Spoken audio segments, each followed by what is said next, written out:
আমার স্বামী আমাকে তার এক অফিসের বন্ধুর বাড়িতে কাজের জন্য রেখে গিয়েছিল, কারণ সেই অফিসের বন্ধুটি আমাকে একটি চাকরির সুযোগ দিতে চেয়েছিল। প্রশিক্ষণের সময় আমি লক্ষ্য করেছিলাম যে তার আচরণ মাঝে মাঝে অস্বস্তিকর হয়ে উঠছে। বিভিন্ন অজুহাতে সে আমার কাছে থাকতে চাইত। একদিন সে আমাকে একটি নিচে পড়ে থাকা ফাইল তুলতে বলল, এবং তখন আমি অনুভব করলাম যে সে আমাকে খুব কাছ থেকে পর্যবেক্ষণ করছে। তারপর প্রথমে বস আমাকে কিভাবে কাজ করতে হয় তা শিখিয়ে দিলেন, এবং তারপর কিছু এক্সেল শিট তৈরি করতে বললেন। আমি যখন এক্সেল শিট তৈরি করছিলাম, তখন তিনি আমার পাশে দাঁড়িয়ে পানি পান করছিলেন। তিনি পানির গ্লাস হাতে ধরেছিল। হঠাৎ কিছুটা পানি আমার পিঠে পড়ে গেল। তিনি মৃদুভাবে আমার পিঠে হাত দিয়ে পানি মুছে দিলেন। আমি ততক্ষণে কিছু বলিনি এবং কাজ চালিয়ে যেতে লাগলাম, কারণ যত তাড়াতাড়ি কাজ শিখতে পারবো তত তাড়াতাড়ি আমাকে তার অফিসে জয়েন করাবে। তারপর তিনি আমাকে টেবিলে উপরে। পরের দিন আমার স্বামী তার অফিসের বন্ধুকে আমাদের বাড়িতে ডিনারের জন্য আমন্ত্রণ করল এবং হঠাৎ বাইরে জরুরি কাজে বেরিয়ে গেল। বাড়িতে আমি আর তার অফিসের বন্ধু ছিলাম। আমি প্রথমে এই ব্যক্তিকে বিবাহিত এবং বয়স্ক ভেবেছিলাম, কিন্তু তার সাথে কথা বলে বুঝতে পারলাম যে তিনি অনেকটাই অভিজ্ঞ এবং বুদ্ধিমান। তার আচরণ বেশ বন্ধুত্বপূর্ণ ছিল, কিন্তু মাঝে মাঝে কিছু অস্বস্তিকর মুহূর্ত তৈরি হচ্ছিল যা আমি উপেক্ষা করার চেষ্টা করছিলাম। তিনি আসার পর থেকেই আমাকে বিভিন্নভাবে তাকিয়ে থাকতেন। মনে হতো তিনি আমাকে কিছু বলতে চান। আমার নাম তানিয়া। আমি 25 বছর বয়সী তরুণী। আমি গ্রামেই থাকি। আমি দেখতে অনেক সুন্দর ছিলাম। বাইরে বের হলেই ছেলেরা আমার দিকে চেয়ে থাকত। মনে হতো তারা আমাকে কিছু বলতে চায়। আমার এই সুন্দর চেহারা দেখে আমার স্বামীর অফিসের বস আমার প্রেমে পড়ে যায়। বন্ধুরা, আজকের গল্পটা অনেক বেশি স্পেশাল, তাই সবাই রেডি হয়ে যাও। দয়া করে গল্পগুলো ভালো লাগলে ভিডিওটি লাইক, শেয়ার এবং চ্যানেলটি সাবস্ক্রাইব করো প্লিজ। কিছুদিন আগে আমি গ্রাম থেকে শহরে এসেছি এবং এখন 4 মাস পর নতুন পরিবেশের সাথে খাপ খাইয়ে নিতে শিখছি। নতুন চাকরি এবং শহরের জীবন আমার জন্য এক নতুন অভিজ্ঞতা।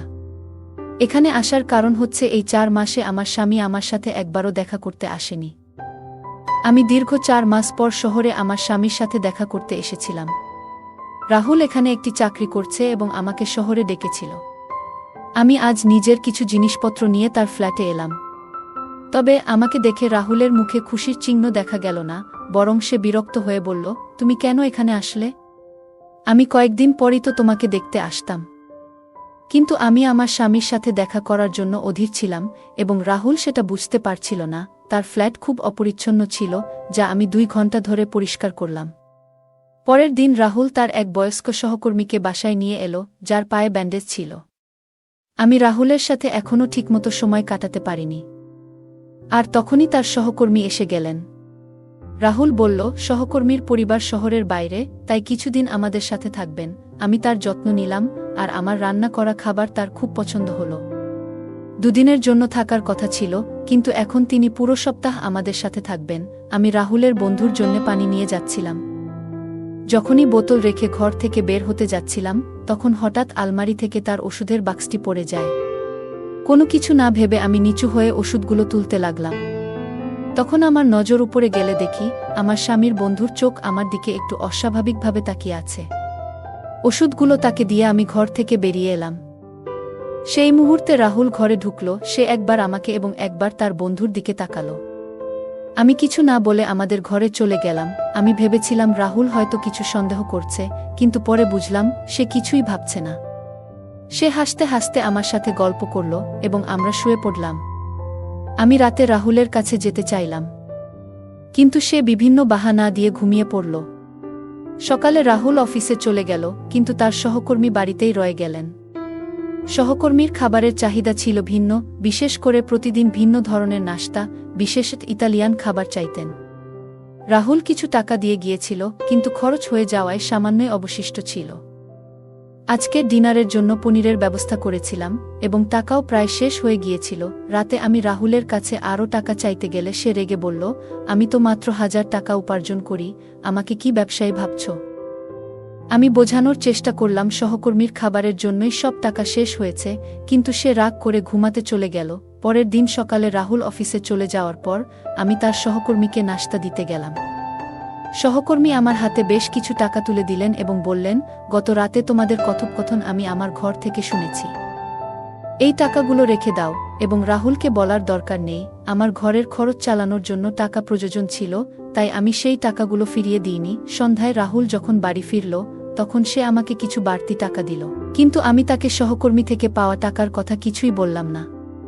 দুদিন পর তার সহকর্মীর শরীর ঠিক হয়ে গেল এবং তিনি তার নিজের বাড়িতে ফিরে যাওয়ার প্রস্তুতি নিলেন।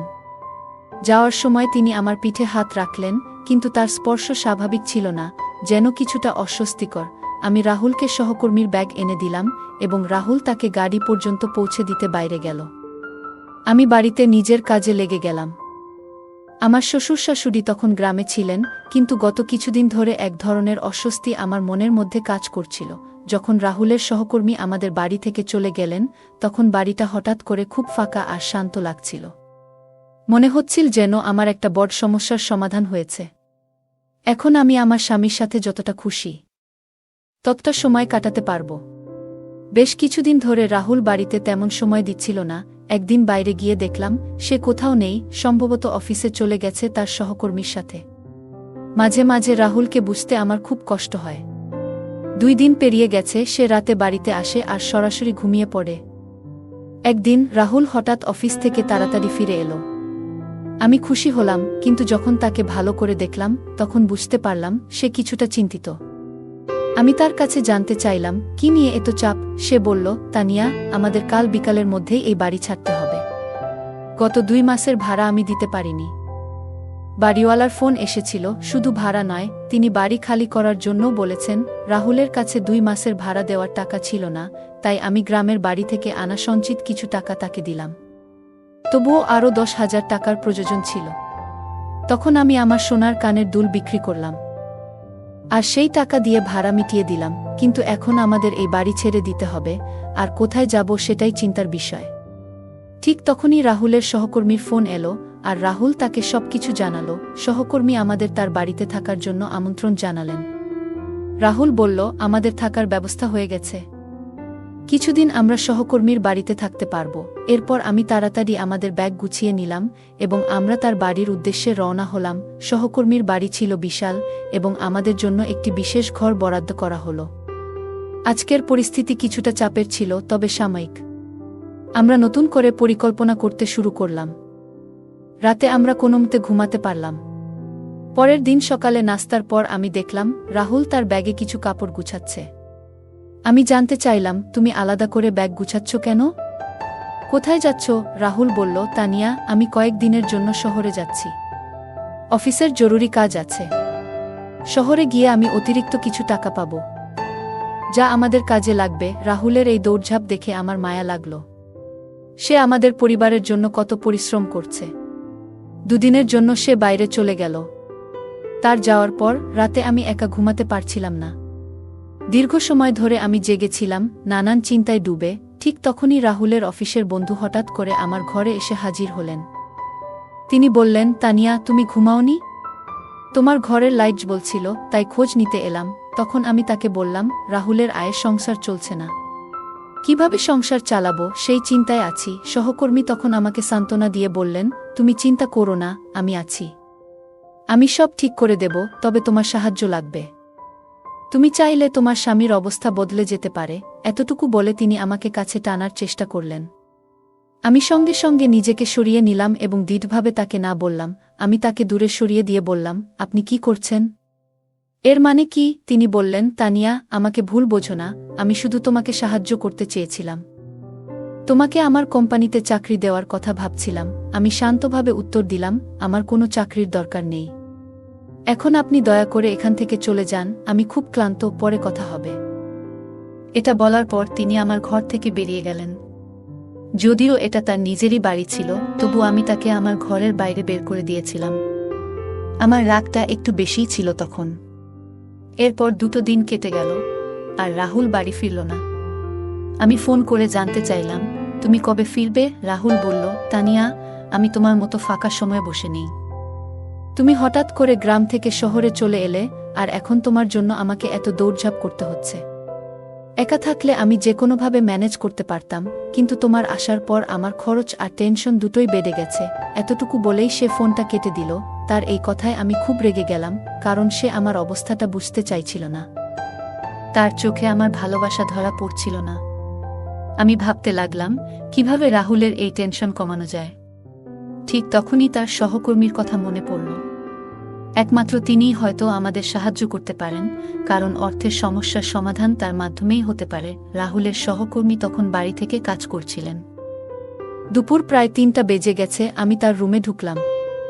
আমি তাকে বললাম, আপনি তো কাল আমাকে কিছু নতুন কাজ শেখানোর কথা বলেছিলেন, তাই না? তিনি মৃদু হেসে আমার দিকে তাকিয়ে বললেন, তানিয়া, তুমি খুব বুদ্ধিমতী, তোমার বুঝতে দেরি হয়নি। বস বললেন, আমি তোমাকে মাসিক 25,000 টাকা বেতন দেব। কাজটি কি হবে সেটা আমি এখন তোমাকে আমার কম্পিউটারে দেখাচ্ছি। আমি জানতাম এই সুযোগ পেয়ে রাহুল নিশ্চয়ই খুশি হবে। যদি আমার কাজের মাধ্যমে সংসারে কিছু অতিরিক্ত অর্থ আসে, তবে তাতে কারো খারাপ লাগার কথা নয়। সেই দিন থেকেই আমি কাজ শিখতে আগ্রহী হয়ে উঠলাম। বস আমাকে তার চেয়ারে বসতে বললেন এবং কম্পিউটার ব্যবহার শেখানো শুরু করলেন। প্রথমে তিনি আমাকে মাউসটি ধরিয়ে দিলেন এবং কিভাবে ব্যবহার করতে হয় তা দেখালেন। আমি একটু নার্ভাস ছিলাম, কিন্তু তিনি আমাকে আশ্বস্ত করলেন, চিন্তা করো না, ধীরে ধীরে সবকিছু শিখে যাবে। প্রথম দিন বলে বস শুধু অর্ধেক ঘন্টার জন্য আমাকে শেখালেন। এরপর আমি রাত্রে বসের বাড়ির রান্নাঘরে গিয়ে দেখলাম যে সেখানে কাজের মেয়ে রান্না করছে। আমার কোনো বিশেষ কাজ ছিল না, তাই তার সাথে কিছুক্ষণ কথা বললাম। এভাবেই আমার নতুন কাজ শুরু হলো, প্রতিদিন একটু একটু করে শেখা এবং নতুন কিছু জানার আগ্রহে। আমাকে দেখে সে বলল, আপনি খুবই সুন্দর, মালকিন। আপনি আসার পর থেকেই আপনার সাথে কথা বলতে চেয়েছিলাম, কিন্তু সুযোগ পাইনি। আমি হেসে বললাম, তোমার নাম কি? এবং ধীরে ধীরে তার সাথে কথা বলা শুরু করলাম। আমি বসের পরিবারের বিষয়ে জানতে চাইলাম। ঠিক সেই মুহূর্তে বস তাকে ডাকলেন, আর সে দ্রুত একটি গ্লাস পানি নিয়ে বেরিয়ে গেল। রাতে ঘুমানোর আগে বস আমার রুমে এলেন হাতে আইসক্রিম নিয়ে। ছোটবেলা থেকেই আমি বিভিন্ন খাবারের প্রতি দুর্বল ছিলাম, কিন্তু অর্থনৈতিক সমস্যার কারণে প্রায়ই নিজের পছন্দের খাবার খেতে পারতাম না। বসের বাড়িতে সেই সমস্যা ছিল না, এখানে খাওয়া দাওয়ার কোনো অভাব ছিল না। আমরা একসাথে বসে আইসক্রিম খেতে শুরু করলাম। কথা বলতে বলতে আমি বসকে তাদের পরিবারের বিষয়ে জিজ্ঞাসা করলাম। তখন বস শান্তভাবে তার পরিবারের কিছু গল্প শোনালেন। এভাবে আমাদের মধ্যে কথোপকথন চলতে থাকল, আর আমি তার কাছ থেকে অনেক কিছু জানার সুযোগ পেলাম। তিনি বললেন, কয়েক বছর আগে আমার স্ত্রী আমাকে ছেড়ে চলে গেছেন। আমার একটি মেয়ে এবং একটি ছেলে আছে। মেয়েটি বিদেশে থাকে কারণ তার বিয়ে হয়ে গেছে, আর ছেলেটি পড়াশোনার জন্য বিদেশে গেছে। আমি এখানে আমার কোম্পানির দায়িত্ব সামলাই। তিনি তার পরিবারের সম্পর্কে বিস্তারিত জানালেন। তারপর আমাকে বললেন, তানিয়া, তুমি আমাকে বারবার বস বলে ডেকে ওঠো, যা আমার পছন্দ হচ্ছে না। তুমি আমার নাম ধরে ডাকতে পারো। কিছুদিন পর তোমাকে অফিসে কাজ শুরু করতে হবে, তখন তোমার পোশাক পরিচ্ছদ ঠিকঠাক হওয়া দরকার। আমি তোমাকে একটি ভালো পদে রাখব, তাই তোমাকে নিজেকে আরও পরিপাটি রাখতে হবে। বস 50 বছর বয়সেও নিয়মিত শরীরচর্চা করতেন এবং খুবই ফিট ছিলেন। আমি সাধারণ ড্রেস পরে তার সাথে ব্যায়াম করতে দাঁড়ালাম। সেদিন আমার প্রশিক্ষণের দ্বিতীয় দিন ছিল। বস আমাকে একটি ড্রেস দিলেন এবং বললেন, প্রশিক্ষণের সময় এটা পরিধান করে আসো। এতে তোমার অফিসের পরিবেশে মানিয়ে নিতে সুবিধা হবে এবং ধীরে ধীরে ইউনিফর্মের অভ্যাস হয়ে যাবে। কিন্তু ড্রেসটি হাঁটুরও উপরে এবং খুবই ছোট ছিল, যা আমার পছন্দ হয়নি। তাই আমি সিদ্ধান্ত নিলাম যে সেটা না পরে সঠিকভাবে একটি শাড়ি পরে আসব। প্রথমে বস আমাকে কিভাবে কাজ করতে হয় তা শিখিয়ে দিলেন এবং তারপর কিছু এক্সেল শীট তৈরি করতে বললেন। আমি যখন এক্সেল শীট তৈরি করছিলাম, তখন তিনি আমার পাশে দাঁড়িয়ে পানি পান করছিলেন। তিনি পানির গ্লাস হাতে ধরেছিল। হঠাৎ কিছুটা পানি আমার পিঠে পড়ে গেল। তিনি মৃদুভাবে আমার পিঠে হাত দিয়ে পানি মুছে দিলেন। আমি ততক্ষণে কিছু বলিনি এবং কাজ চালিয়ে যেতে লাগলাম, কারণ যত তাড়াতাড়ি কাজ শিখতে পারব তত তাড়াতাড়ি আমাকে তার অফিসে জয়েন করাবে। অর্ধেক ঘন্টার প্রশিক্ষণ শেষে যখন আমি তার রুম থেকে বেরিয়ে আসতে যাচ্ছিলাম, তিনি আমাকে থামিয়ে বললেন, সন্ধ্যা 7টায় তৈরি হয়ে নিও, আমাদের এক কর্মচারীর পার্টিতে যেতে হবে। যেহেতু আমাকে শীঘ্রই অফিসে কাজ শুরু করতে হবে, তাই কিছু সহকর্মীর সাথে পরিচিত হওয়ার জন্য পার্টিতে যাওয়া জরুরি ছিল। আমি পার্টিতে যাওয়ার জন্য রাজি হলাম। সন্ধ্যায় আমি একটি সুন্দর শাড়ি পরে নিজেকে প্রস্তুত করলাম এবং আমরা পার্টিতে পৌঁছালাম। সেখানে নিশা নামের একটি মেয়ের পার্টি আয়োজন করা হয়েছিল। বসকে দেখেই নিশা এগিয়ে এসে তাকে আলিঙ্গন করল এবং তার নাম ধরে ডেকে খুব সহজভাবেই কথাবার্তা বলছিল। তাদের মধ্যে বন্ধুত্বপূর্ণ আলোচনা চলতে থাকল এবং কিছুক্ষণ পর সে চলে গেল। নিশার পেছন পেছন আমি গিয়ে তাকে থামালাম এবং জিজ্ঞাসা করলাম, তুমি বসের সাথে এত সহজে কথা বলতে পারো কিভাবে? তুমি কি অনেক দিন ধরে এখানে কাজ করছো? নিশা বলল, বসের পছন্দ হলো তার চেয়ে কম বয়সী মেয়েদের সাথে বন্ধুত্ব করা।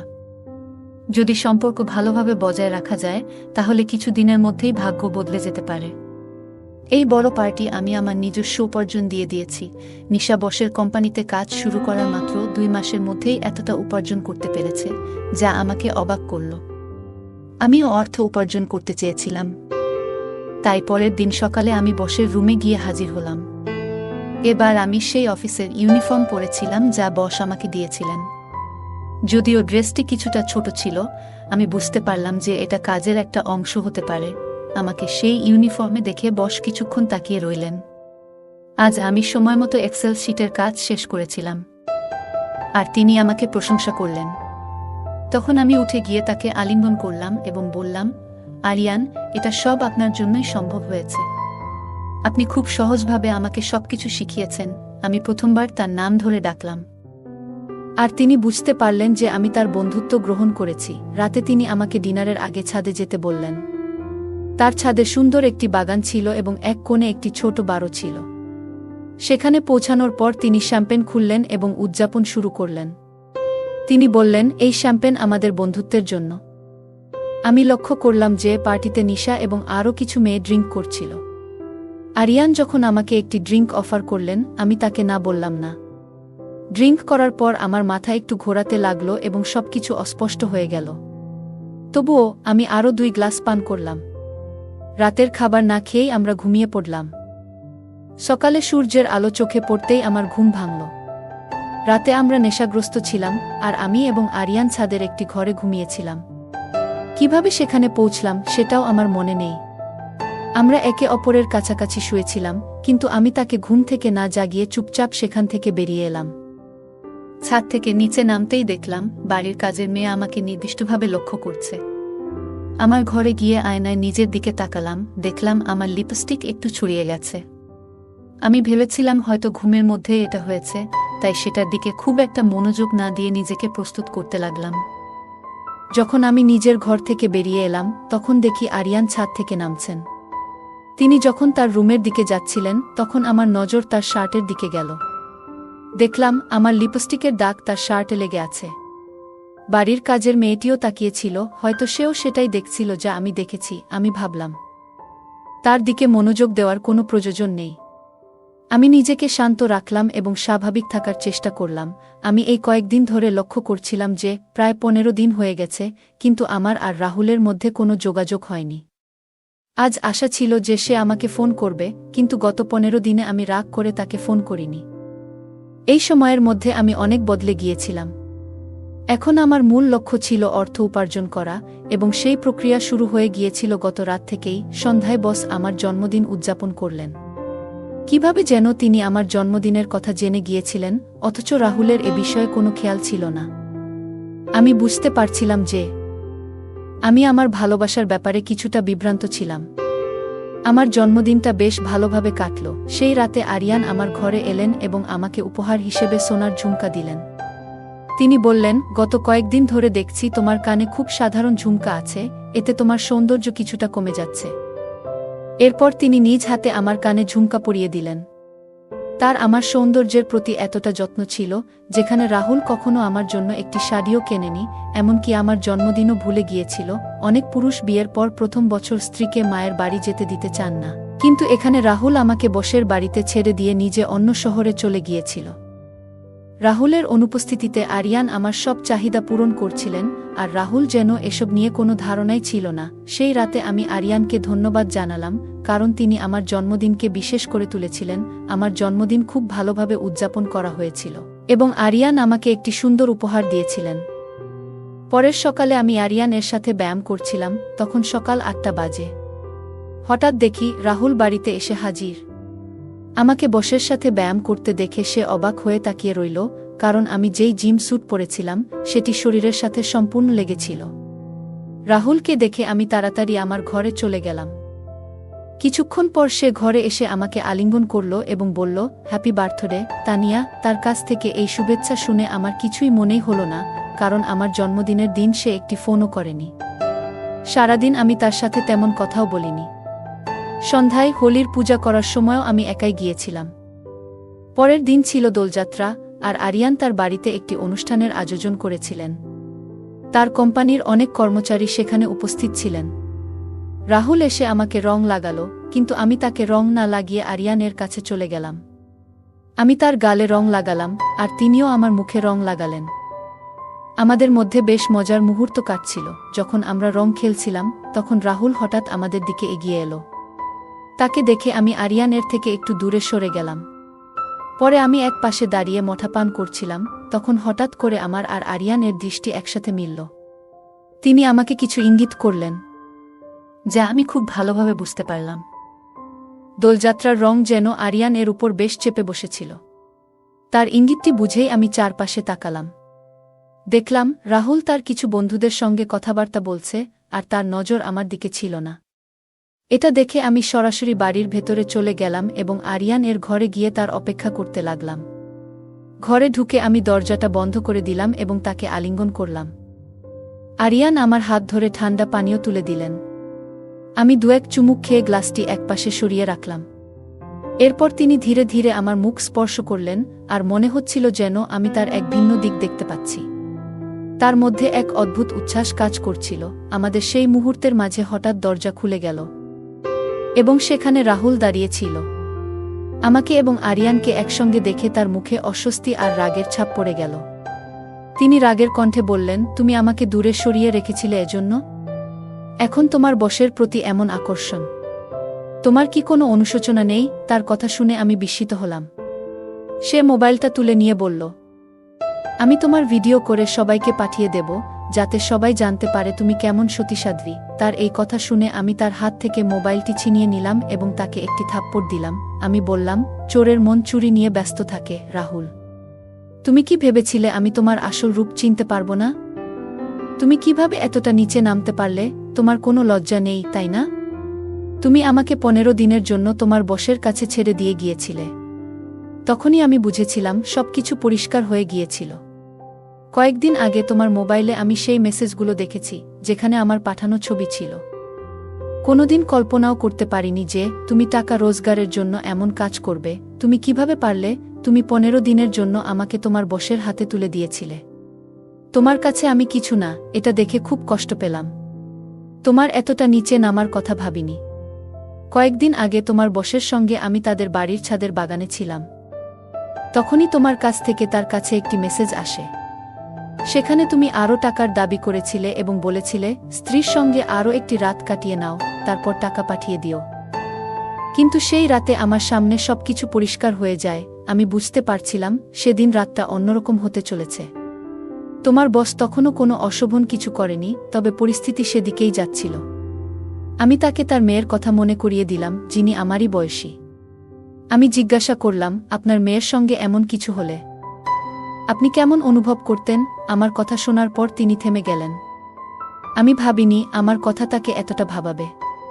তিনি সঙ্গে সঙ্গে ক্ষমা চাইলেন এবং এরপর থেকে আমাকে সম্মান করা শুরু করলেন, যেন আমি তার নিজের মেয়ের মতো। আমি তোমার মতো মানুষের জন্য উপযুক্ত নই, এটা সবার কাছেই স্পষ্ট। তোমার বস তোমাকে চাকরি থেকে বাদ দিতে চেয়েছিলেন, কিন্তু আমি তাকে থামিয়েছিলাম, কারণ আমি দেখতে চেয়েছিলাম তুমি টাকার জন্য কতদূর যেতে পারো। নিজের স্বার্থে মত্ত থেকে টাকা অর্জনই তোমার লক্ষ্য ছিল। এখন আমি আর তোমার সাথে থাকতে পারছি না। আমি ডিভোর্স দিচ্ছি। রাহুল আমার পায়ে ধরে ক্ষমা চাইতে লাগল, কিন্তু লাভ নেই। সে আমার বিশ্বাস ভেঙেছে। তাই আমি ডিভোর্স দিয়েছি এবং আরিয়ান তাকে চাকরি থেকে বরখাস্ত করেছে। আর আমি আরিয়ানের অফিসে চাকরি করতে থাকি। তাই বন্ধুরা, রং দেওয়ার চেয়ে রং বদলানো মানুষদের থেকে সাবধান থাকা উচিত। বন্ধুরা, যদি এই গল্পটি ভালো লেগে থাকে, তাহলে দয়া করে ভিডিওটি লাইক করুন এবং আমাদের চ্যানেলটি সাবস্ক্রাইব করুন। পাশে থাকা বেল আইকনটি প্রেস করুন, যাতে করে আমরা যখনই নতুন ভিডিও আপলোড করি, তার নোটিফিকেশন সবার আগে আপনার কাছে পৌঁছে যায়। ধন্যবাদ। দেখা হবে আমাদের পরবর্তী ভিডিওতে।